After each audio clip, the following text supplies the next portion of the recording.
Chapter 3 will take a look at a company and its managers and making sure they are operating ethically and being responsible to its stakeholders, those stakeholders that are both internal and external, as well as corporate governance. The way we do business today varies very differently from what doing business 10, 20, 30 years ago. Back then, like it is today, profit was the only thing that businesses were interested. However, today businesses, both big and small, have to adapt to the new standard that has taken place in society, known as the triple bottom line. This new standard of success represents people, planet, and profit, or the 3Ps, and it measures an organizational, social, environmental, and financial performance. Success for an organization can be measured through a social audit, which is a systematic assessment of a company's performance in implementing social responsible programs. In this view of corporate performance, an organization has a responsibility to its employees and to the wider community, the people. It is committed to being sustainable or a green environment and practices to help our planet, and includes the cost of pollution, worker displacement, and other factors in its financial calculations related to profit. These are matters that rank high in the minds of many of today's consumers.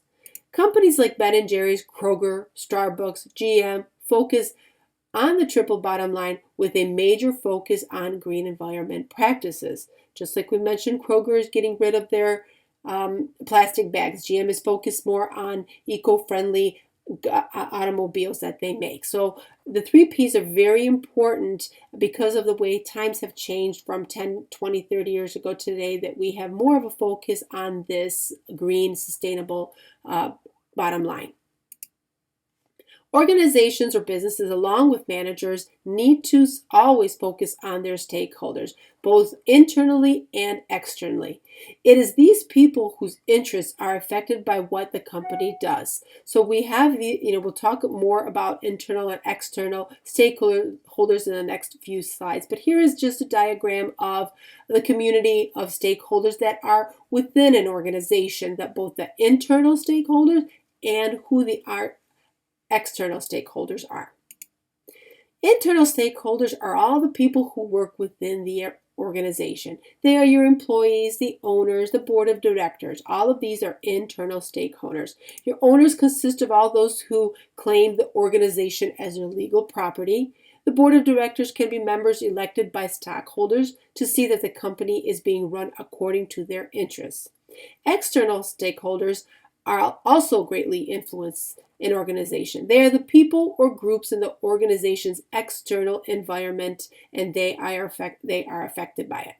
The task environment, it consists of 10 groups that impact an organization.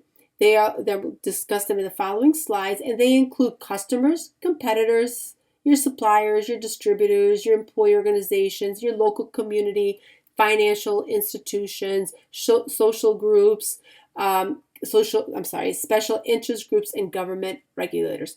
The general environment refers to the macro environment, and they are discussed after the task environment, and they include your economic, technological, socio-cultural, demographic, political, legal, and international.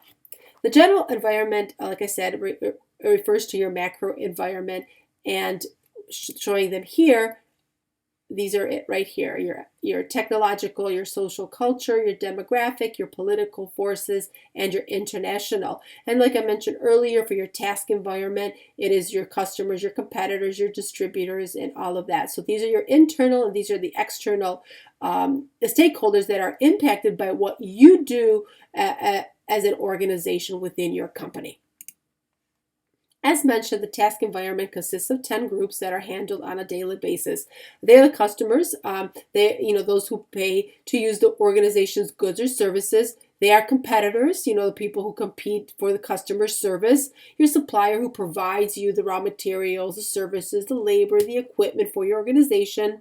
Distributors, to help A distributor is a person or organization that helps to sell the goods and services to your customers, your strategic alliances that you have, and any employment organization. So those are your, all of those belong within the task environment in the external and known as external stakeholders. So taking a look at question 1 here, 2 drug companies agreed to work together to pool the research and development funds to develop a new drug for arthritis. In doing so, these 2 organizations have, what is the answer?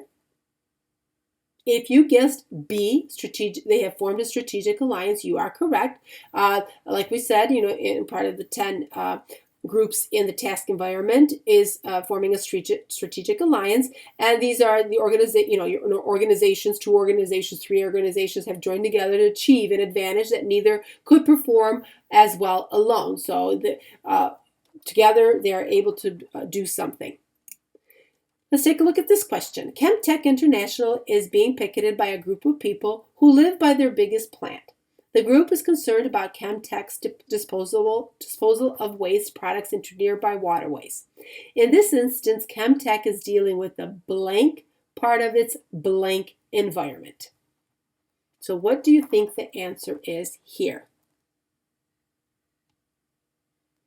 If you answered B, local communities, in this, Chemtech is dealing with the local communities, and it's part of the task environment. If we look at our figure here, local communities, our communities belong, they are customers, they belong within the task group. So local communities are most likely to be concerned about this issue because they live by their biggest plant. Therefore, it is part of the task environment. Question 3. The EPA, Environmental Protection Agency, administers environmental standards in the U.S. The EPA represents the blank part of the organization's blank. What is this answer? If you answered C, you are correct. So the EPA represents the government regulators, part of the organization's task environment. And if we go back to this, government is part of our task environment. So OSHA is a government agency. EPA is a government agency. Therefore, managers are dealing with them on a day-to-day basis. So beyond the task environment is the general environment or the macro environment, and it includes 6 forces that we will briefly discuss. The first force is economic force, and this consists of the general economic conditions and trends, your unemployment, your inflation, interest rates, your economic growth. So what is happening in our economy directly impacts our organization. We are slowly recovering from a recession, and those economic factors influence our bottom line. If people are not working, they are not buying. If there is high inflation, product costs too much, which in turn leads to low sales. If there is economic growth, people spend. As managers, we need to be aware of these economic forces and we need to prepare. Technological forces. These are new developments in methods for transforming resources into goods and services. So this is happening all around us and it is impacting every company. We have smart devices, electric cars, and what are these are technological forces and technological changes that we need to be aware of and that are impacting almost every company out there. So what are these technological changes that are occurring that we need to know and adapt as a company? Socio-cultural forces.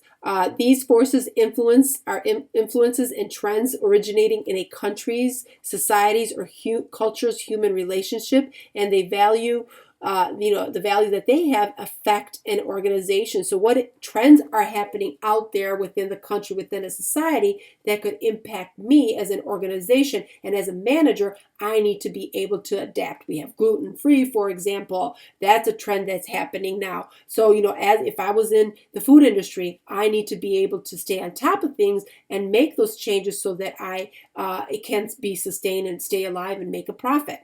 Our fourth one is demographic forces, and these are forces that influence an organization arising from changes, in characteristics of the population, your age, your gender, your ethnic group. What is happening around me? Is there a shift in demographic forces? If I'm located somewhere, what's going on? There's this shift, and how is that shift going to impact me and my bottom line? And we see this change, happening around us with online shopping, and we need to make the change. The population, what is happening? Certain age groups, targeting them, certain genders, ethnic origins. If I'm in a diverse community that has a lot of Hispanics, then I have to adjust accordingly, and so that I am able to adapt to these changes. Our fifth one is political legal forces. These are changes in the way the politics shape laws, and laws shape the opportunities for threats. So what is happening politically? What new laws are being implemented that I need to be aware of that will impact my organization and my employees?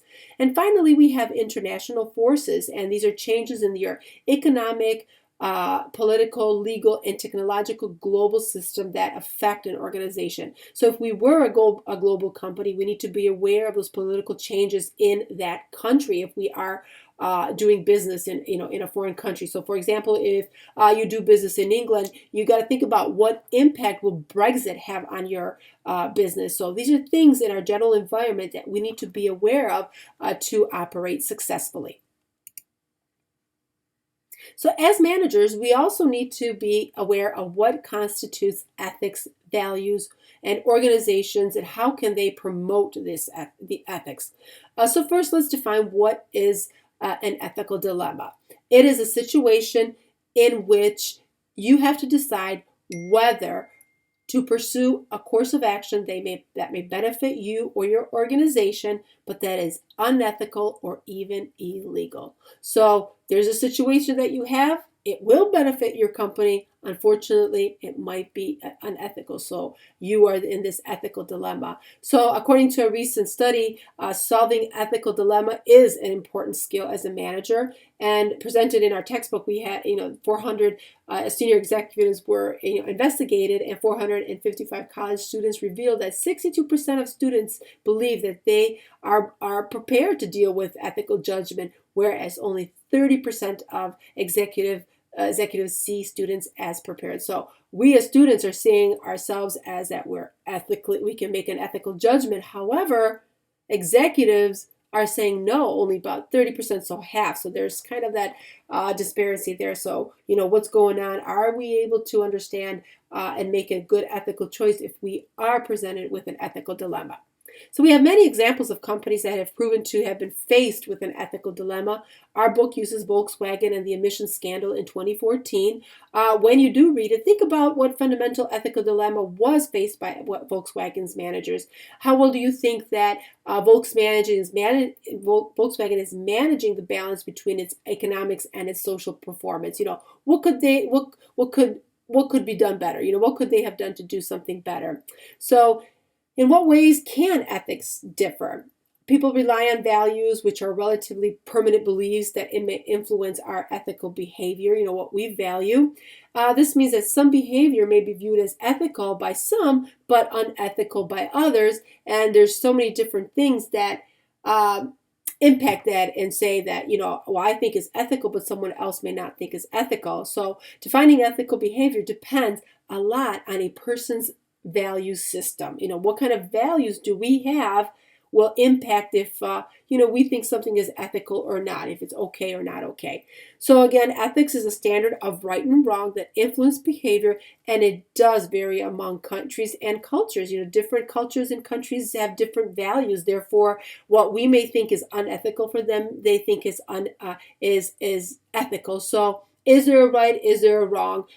You have to, understand where you are in, it's part of being culturally literate and understanding, doing business internationally, that if you are dealing with someone from a different background, that what they think is right and what you think is wrong, you need to understand and discuss it and make value of it. And we'll talk more about that later in the semester. So values is defined as a relatively permanent and deeply held underlying belief and attitude that determine a person's behavior. Our book discusses how we can be unethical in the workplace, and I'm sure many of us, when I give you these examples, have probably been guilty of it. We misuse company time. We go on Facebook. Instead of working, we're on Facebook. We're doing personal work. We're taking that sharpener, or we're taking that pencil, or we're taking paper home. We are violating corporate policies. These are all unethical. You may think it's nothing, but it's unethical. So we are exhibiting behavior that is not the proper standard in the workplace. And many of us have been guilty of unethical behavior in the workplace. Our textbook states that 41% of employees have witnessed this unethical behavior. But guess who most of these people were that were exhibiting that unethical behavior? It was someone in a managerial authority. So as managers, we need to lead by examples for our employees. So you might want to keep that in mind, that when we're in this authority position, that we lead by example. So what we do reflects on who we are and what expectations our employees will have in the workplace. So an ethical dilemma may occur because of the values of an organization. So a value system is part of values. So, part of value, matter within the organization. They are important for ethics and ethical behavior to be proper. So, however, the organization may have two value systems that conflict. We can have one value system stressing financial performance. The company wants their employees to focus on profit and making sales and doing whatever they can to reach those goals. So, in essence, reaching those goals, because they're so focused on profit, might not be done ethically. The other is value system stressing cohesion and solidarity in employee relationships, meaning that we are, working together, have good positive employee relationships, reaching our goals together in solidarity as one. So many of us will be or have been faced with an ethical dilemma, whether it was on a personal or professional level. The values that we have to help guide us in making that right decision. There are 4 approaches we might use to help us decide or overcome ethical dilemmas. The first one that we're going to discuss is utilitarian approach. And this is guided by what will be the greatest good for the greatest number of people. Typically, this approach is used when a manager is faced with a cost-benefit analysis. So example of this approach is the firing or laying off of employees to help improve the bottom line of the company. Of course, this has its drawbacks, and that there is a loss of employees, which also leads to the damage to morale of the place. But again, it's a plus for the bottom line of the organization. The second approach is the individual approach. And this is guided by what will result in the individual's best long-term interest, which ultimately is in everyone's self-interest. The assumption under this approach is that people will act ethically in the short run to avoid hardship in the long run. However, this is not the case, and in fact, the short-term gain may not be good for everyone in the long term. Like the example in the textbook, the manager of an agribusiness that puts a chemical fertilizer in the crops every year will benefit, but the fishing industries down the stream ultimately will suffer because of that chemical runoff and reducing the number of fish. So what was a short-term interest does not benefit everyone. The third approach is moral rights. Moral rights is guided by respect for the fundamental rights of human beings, the right of life, liberty, privacy, health, safety, and due process. A good example of this is the U.S. Constitution Bill of Rights. Think about this. Employers can monitor employee emails, and does this conflict with their moral right to privacy? And what other ways can moral rights conflict at work? So an example, the difficulty is when rights are in conflict, such as an employer and these employee rights. Can they monitor my employees? It's my privacy. Should employees on the job have a guarantee of privacy? Actually, it is legal for employers to listen to business phone calls and monitor all non-spoken personal communication. The final approach to help you guide ethical dilemmas is justice approach. And this is guided by respect for the impartial standards of fairness and equity. There are several policies administered impartially and fairly, regardless of gender, age, sexual orientation, and the like. However, fairness can often be an issue. Employees may be resentful when a CEO is paid a salary and bonuses worth hundreds of times more than what you as an employee receive, even when the company performs poorly. So let's take a look at this question. Pat, a manager at State University, is deciding how to set up a procedure for registering online that gives students fair access to courses. Pat is engaged in the blank approach. So what is the answer to this one? If you answer D, justice approach, you are correct. The rationale is Pat is guided by the respect for impartial standards of fairness and equity. And if the key word here was fair, so let that guide you in helping you answer some of these questions that we have. So Enron, Tyco, Martin Shkreli, WorldCom, and a whole bunch of other companies that we can name are part of scandals that occurred, and these are an array of scandals known as white-collar crime, which is defined as illegal trading, Ponzi schemes, and other white-collar crimes, and they've all dominated the 21st century. Because of these white-collar crimes, the Sarbanes-Oxley Act of 2002, sometimes called the Sarb-Ox or SOX Act, was created. It requires a company CEO or CFO to personally certify the organization's financial reports. It prohibits them from taking personal loans and lines of credit, and makes them reimburse the organization for bonuses and stock options when required by restatement of corporate profits. It also requires the company to have established procedures and guidelines for audit companies. So it punishes the CEO for acting unethically and being involved in illegal trading and other white collar crimes like Enron, Tyco, and Shkreli have done, and so many others. So this act protects the company, and it forces these CEOs to pay back and be punished for their wrongdoing. So how do we learn how to be ethical? Where does the know-how of understanding right from wrong come from? Is it in our genes, or is it in our environment that teaches us how to be ethical or unethical? One psychologist, Lawrence Kohlberg, proposed 3 levels of personal moral development. They are pre-conventional, conventional, and post-conventional. So in the first one, level 1, pre-conventional, is basically follow the rules. People who have achieved this level tend to follow rules and obey authority, and they avoid unpleasant consequences. Managers of this level tend to be autocratic or coercive, expecting employees to be obedient or for obedience sake. So, if you're a manager who are the pre-conventional, you follow the rules, you obey authority, and you expect your employees to do the same. Level 2 is conventional, and you follow expectations of others.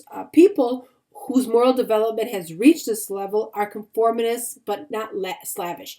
They are generally adhering to the expectations of others in their lives. And managers in this level lead by encouragement and cooperation and are more group and team oriented, and most managers are at this level. So you work as a team, you adhere to the expectations, you adhere to what's happening in someone's lives, so you encourage them, you cooperate them, you're more of a group oriented, and and that's what we want as managers and as employees. We want to be felt as a group and heard and all of that, and we follow the expectations of what others are doing, and you expect them to do the same.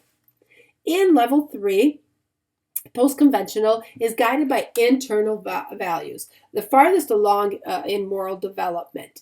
So level 3 managers are independent souls who follow their own values and standards. They focus on the needs of their employees, and they try to lead by empowering those working for them. Only a fifth of American managers have reached this level, so we have a ways to go. Every single one of us is a different level in these moral stages. So it is as managers to help promote strong ethical climates through policies, procedures, and practices that are used on a daily basis so that no matter the moral stage that someone is in, there are set guidelines to follow. Again, each one of us is at a different moral stage, and companies screen prospective employees through resumes and reference checks or use personality or integrity testing to identify potentially dishonest people.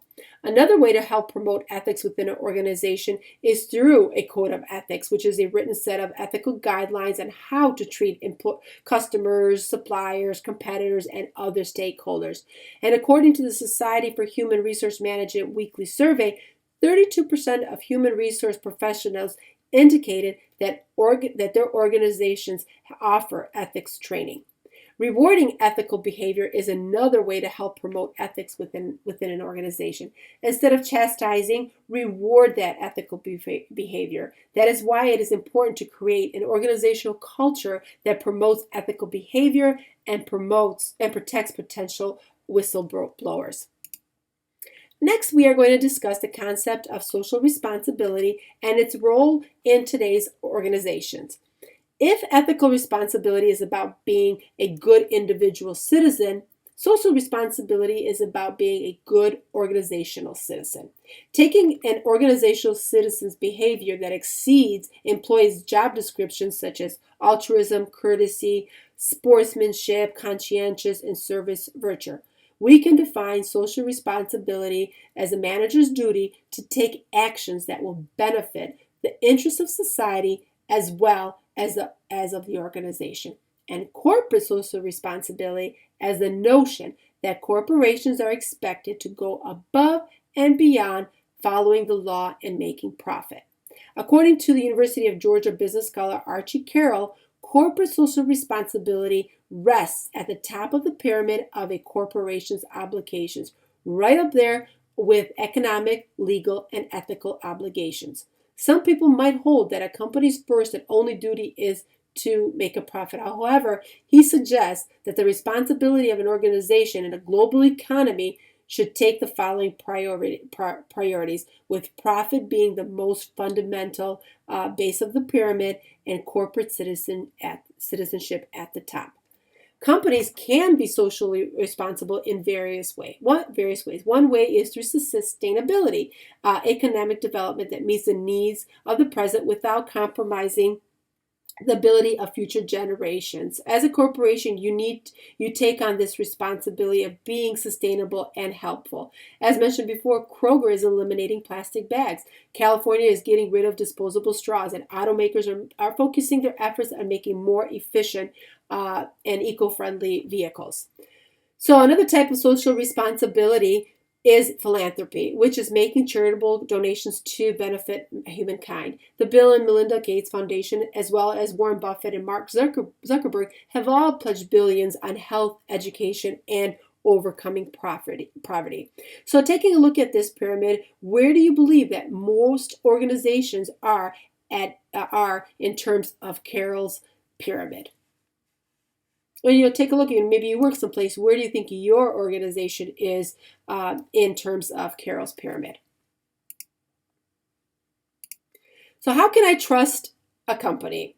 How can I trust the company? A company is doing the right thing. We have the code of ethics. We have policies, laws, procedures, and such. But can I trust the company? This is a question that might arise, especially when we hear in the news of the big names doing unethical things, from Volkswagen to Facebook. A company is governed so that the interests of corporate owners and other stakeholders are protected. Corporate governance is carried out by an organization's board of governors. It is about such matters as long-term strategies, sustainable finances, accurate reporting, and positive environment. What, you might ask, were the company's board of directors doing prior to 2001, 2002, when we had, Enron, WorldCom, Tyco, Delphia, all of these who have companies, that big companies who filed for bankruptcy, and their allegations of their CEOs committing fraud, Ponzi schemes, and all of that, for which they were later to in prison. It's like, where were these board of governors or board of directors? Now more attention is being paid to strengthening this corporate governance so that directors are clearly separated in their authority from the CEO. While directors are not supposed to get involved with the day-to-day management issues, they are now feeling more pressure from stockholders and others to have stronger financial reporting systems and more accountability.